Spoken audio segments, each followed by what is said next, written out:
maglagay tayo ng dalawang cup ng cornstarch. Tapos maglagay din tayo ng dalawang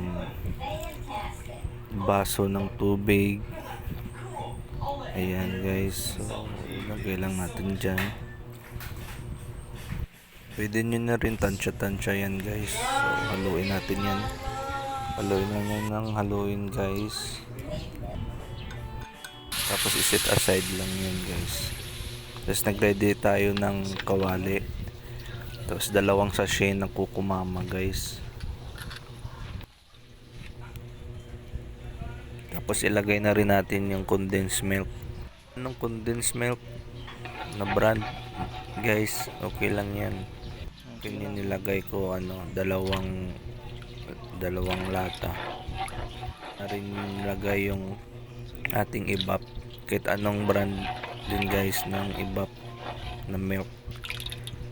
Tapos sabay lagay yung mais.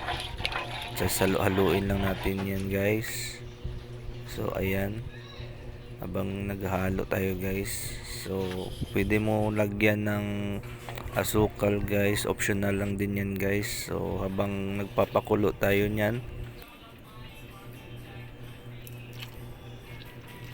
ayan, pagka kumulo na yun guys, lagay na rin natin yung ating cornstarch. Tapos halo-haloin lang natin guys. Pag lumapot na yan guys, na sobrang lapot guys, pwede nyo nang hanguin yan.